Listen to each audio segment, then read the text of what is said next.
Alright guys, we're back out here today with the 91 model OBS Chevy. For you that's new to the channel, yes, we know that's a 95 model grill. We put that in the 91 model. So what we're doing today, we've been doing body work on a red Jeep. We're taking a break from that because it's hot here in Mississippi. Our air compressor, our brand new air compressor we put in last year, is going out. So we've got to replace that today. Say let's start the engine.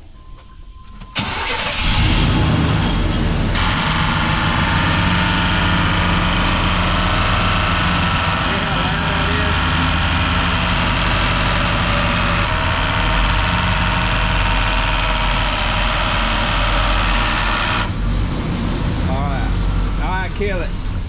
Alright, you can tell that thing sounds terrible. It sounds like it's about to throw a rod. So we're going to pop that thing off. We're going to take it back. Luckily we bought everything that goes with it to give us a lifetime warranty. We've already talked to them about it. It's not a problem. It's just going to be more R134A that we're going to put in this. We've converted the system over from R12 to R134A. So that's what we're going to be doing today. Let's get to it. Alright, so the system has been drained. We want to take this off. We've got to take the manifold off the back, one bolt there, and I believe there's only 2 bolts holding the compressor in place, plus the belt. So we're going to release the belt, take it off, take the 2 bolts out, take the manifold off, and then we should be able to get the compressor out of its home. Idler tensioner is a 5/8.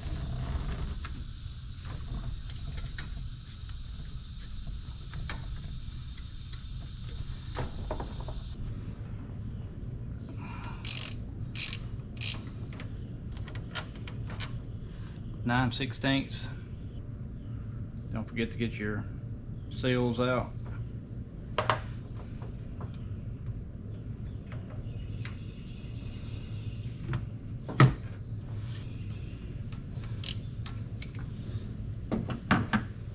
These 2 nuts right here are also 9 16ths.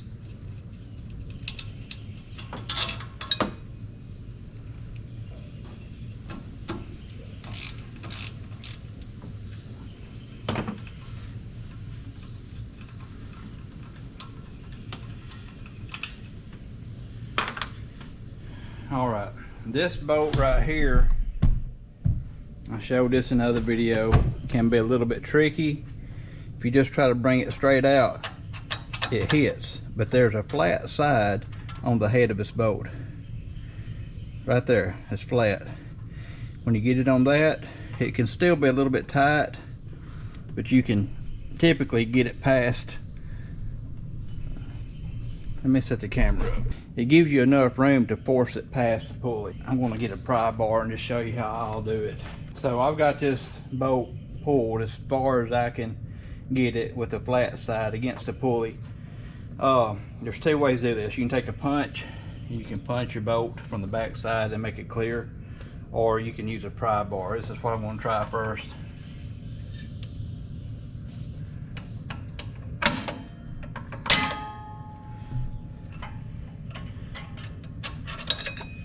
And there you go. And here is the, you can see all this is round and it's got a flat side right there, just for clearing that pulley. Okay, so this compressor has 3 bolts in it, one here, and one under the bottom that I had forgot about. So now let's pull this thing out.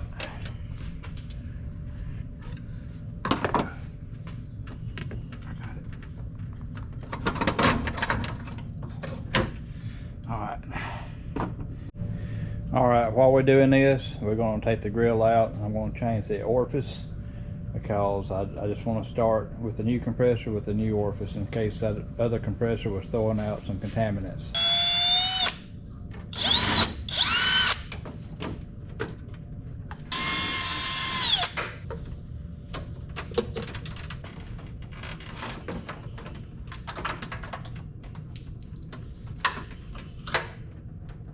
Okay, we're going to unplug these. Yep. All right.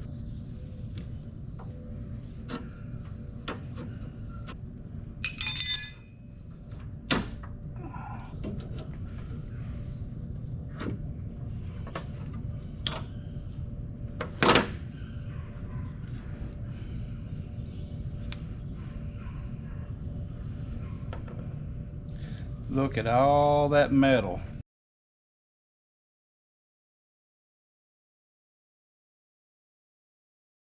Tons of metal.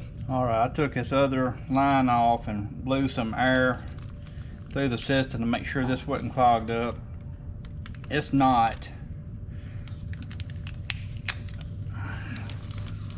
But that don't mean we're not going to eventually have to replace that, because in order for the orifice to get metal on it like that, it has to go through the condenser.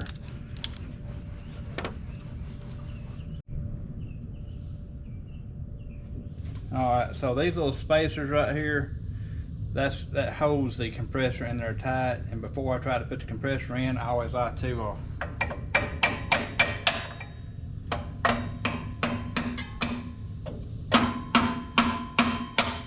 tap them in a little bit,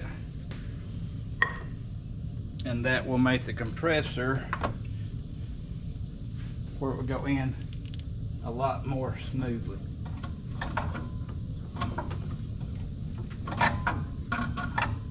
Just like it right there. See how much room it's got? If you don't do that, it's going to be really tight getting the compressor in. So now I've got to get my gaskets and put on that, bolt that back up, and we should be good to go.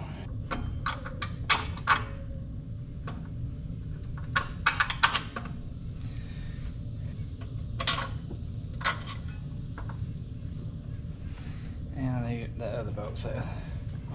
So I feel like I'm taking a little bit of a chance here, because the orifice had so much metal on it. But I believe the orifice caught all the metal. I don't believe it's all through the system. Is that possible? Yes, it is.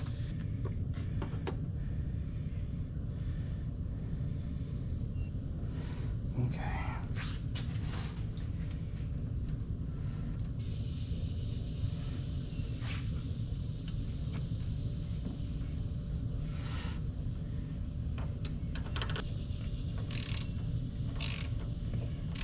So here's where we're at.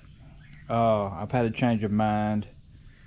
Seth is paying for all of this stuff. We got the compressor from the parts house, as you know, it was free. The dryer accumulator is only like $13 on Rock Auto.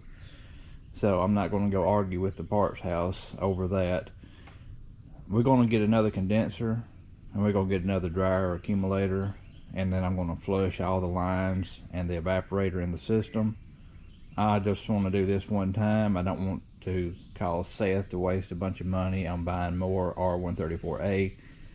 So his initial expense is going to be a little bit more. It's going to cost us about $100 to replace that condenser and the accumulator, but we will be done. I just don't trust the system not flushing it. I never got a good feeling about doing what I was doing.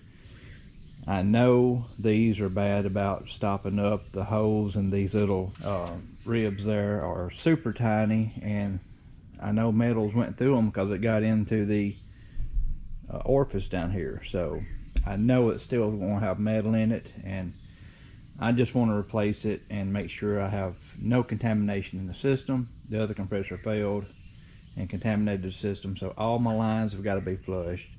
I'm going to replace the part that's not serviceable, which is your condenser, and the dryer accumulator is so cheap. I'm just going to replace it as well. So when we get parts back in the mail, I'll come back and we'll put it in, and then we will charge this thing up with R134A. I never charged it.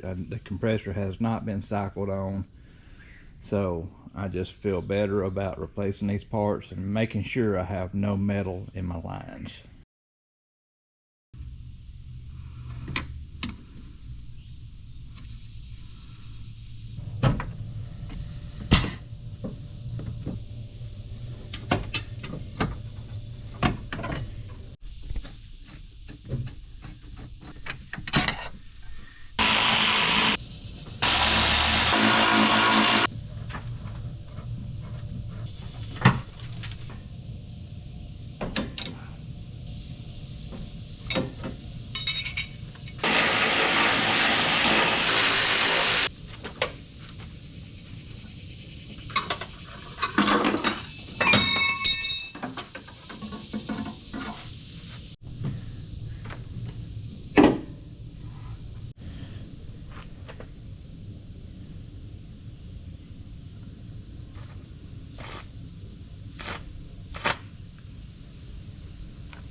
So right here I'm putting the new dryer back in. I've already loaded it with oil, and we missed some video of getting all this back on, but not a lot.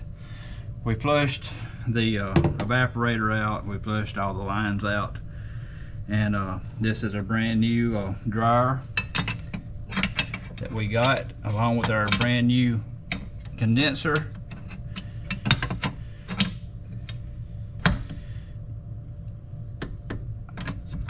And we're putting brand new O-rings in everything.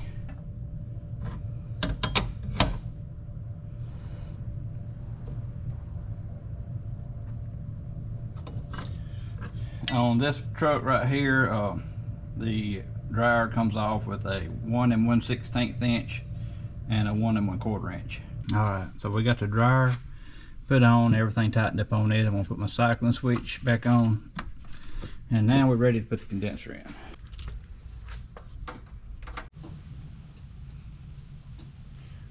On these condensers, the way I put mine in, I don't use these brackets right here. They're just in the way for me.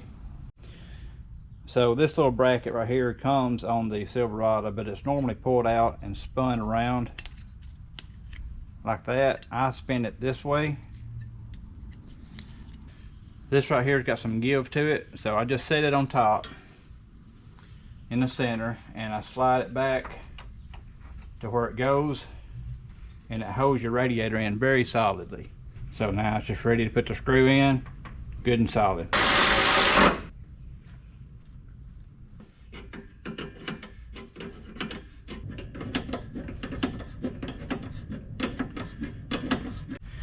Alright, so we're fixing to pull a vacuum on the system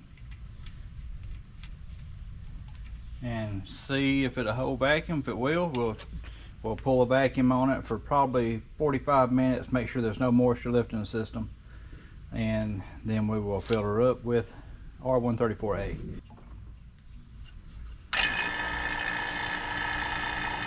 Oh look, maybe see some of that.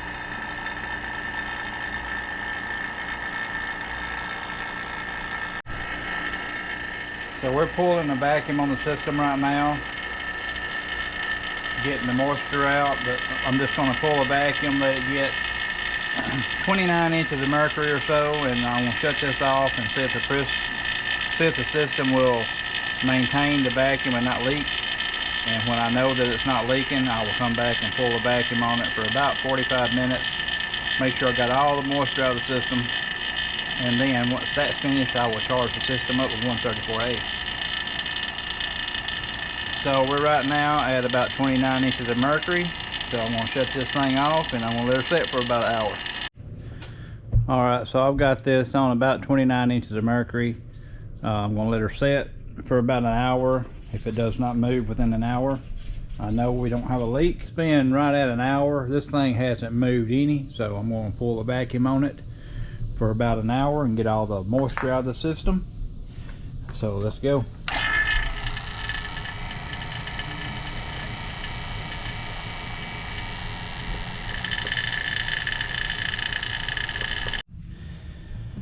So I've got the R134A can hooked up.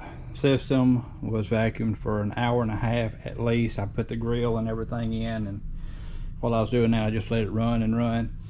Got everything put back together, and I looked at the ambient temperature chart, and at the temperature I'm at right now, it says 40 to 50 pounds, and that's what I'm going to go by. I'm going to go by pounds. I'm not sure exactly how much this takes, but I'm going to get it to probably 40-45 pounds, and then I'm going to stop putting it in, and we'll see how good she's blowing. So I'm going to get set to start her up right now, and we're going to get to juicing this thing up. So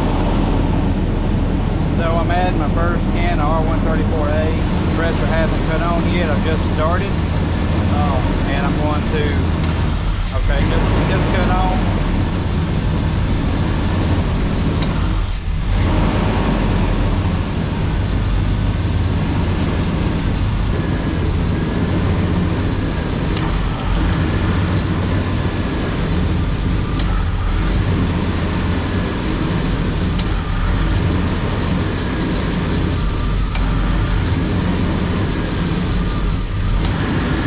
Okay, so something that you'll run into on these trucks when you redo the system, and it's got all the oil and stuff in it, it's kind of hard for the compressor to run, and it'll cycle on and off, like it'd run really short spurts, and then the AC light will start blinking on the inside, throwing an error code. If it cycles on and off so many times within, I think it's 30 seconds, it'll stop cycling on and off because it knows something's wrong with the system. You have to reset that, especially when you rebuilt the whole AC system. And the way you reset it is you just undo the battery cable and leave it off for 10 seconds, put the battery cable back on, and it will get rid of your error code on your dash, the AC light blinking. So that's what we're doing right now, and I'll come back when we get the compressor running good and solid. All right, we got this thing juiced up. I'm gonna let Seth crank it up now and let you hear how it sounds. Crank the truck and then cut the compressor on second.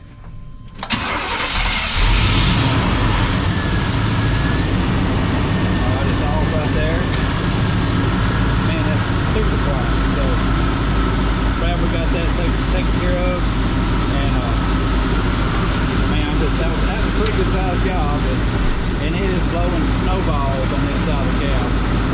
The other one was still cooling, but not like it should. This one right here is cooling incredibly well. Well guys, that's gonna wrap up this video. Second air conditioner job on the OBS. And it needed it because the compressor grenaded on itself, put shrapnel all in the system. I'm confident now this will last. The system has been replaced again. The hoses was flushed. The evaporator under the dash was flushed. And it actually looked pretty good. I didn't really see a bunch of debris coming out.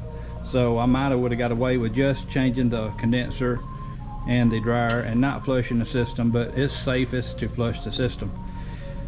Y'all, if you like this video, please give it a thumbs up. If you're watching and you hadn't subscribed, please consider subscribing. This channel is growing, and I wish you would be on board with me to help it grow. Thank y'all for watching. Y'all come back next time. We'll see what we got going in.